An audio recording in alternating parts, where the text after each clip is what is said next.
Om. Hi friends, let's read the chapter 1 verse 8 of the Bhagavad Gita. Each verse and every chapter in it are loaded with multiple meanings, enabling us to reach and understand and can interpret in its own way. The more we read the Bhagavad Gita, the greater is our insight into its deepest secrets. The more we read it, the stronger will be our feeling that we know but little about it. Chapter 1, verse 8, Sloka. भवान् भीष्मश्च कर्णश्च कृपश्च समितिञ्जयः अश्वत्थामा विकर्णश्च सोमदत्तिस्तथैव च.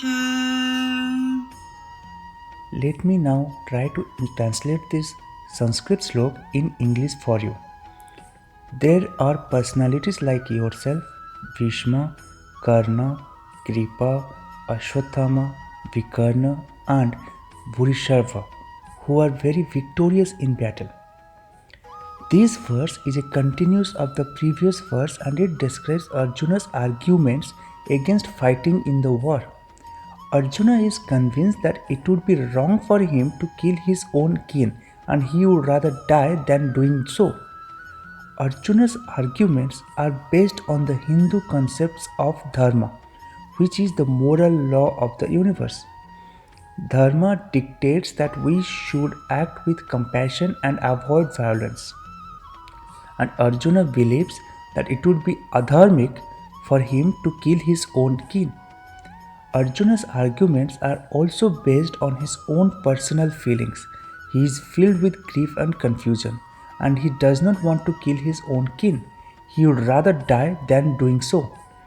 Krishna will spend the rest of the Gita trying to help Arjuna resolve his conflicts.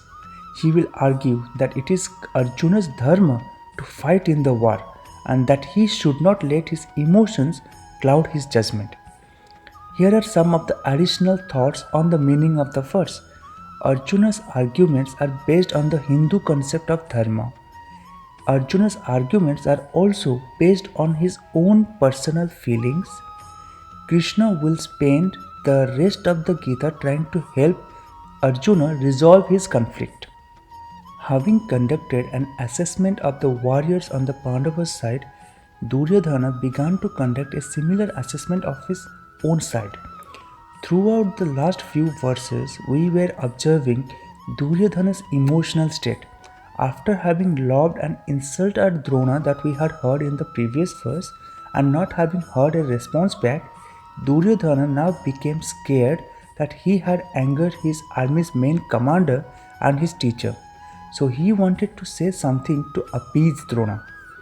Hence he began his assessment of his own powerful warriors by putting Drona first in the verse. Later in the Gita, it will provide a detailed explanation of the types of qualities that all individuals have. All these points let us consider that all individuals have a mix of three qualities or tendency. A tendency that draws us towards inertia, another that draws us to action, and another that draws us to equanimity or harmony. Usually, one or two tendencies tend to dominate the other in us.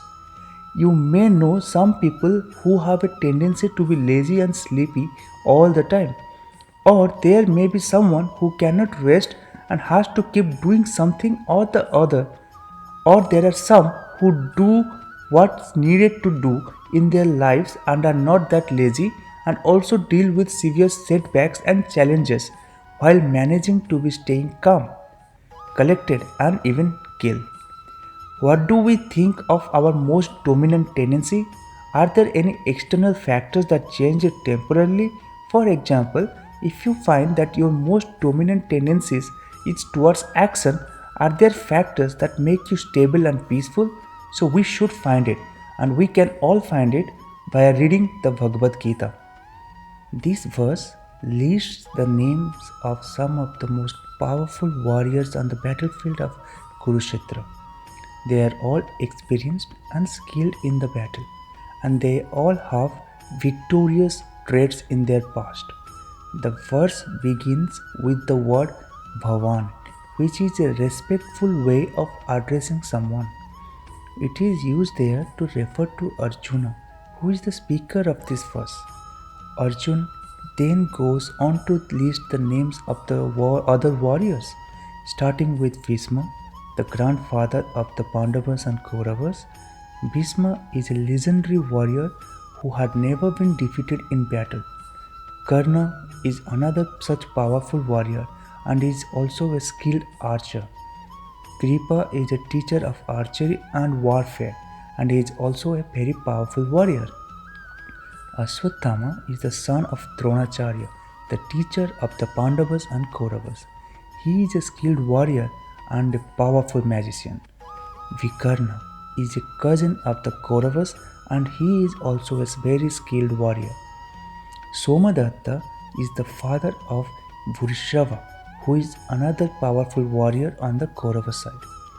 This verse actually highlights the strength and the power of the armies that are about to clash on the battlefield of Kurukshetra.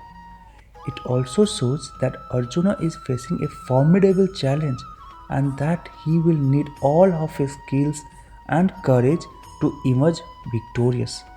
I hope this helps. Let me know if you have any other questions and please do highlight that in my comment section and I will definitely will reach out to you or respond to you. Whenever I find some time, I try to read the Bhagavad Gita and I hope I'm able to relay the message to you all. Thank you all for listening to this video and being part of my journey. Take care. Goodbye.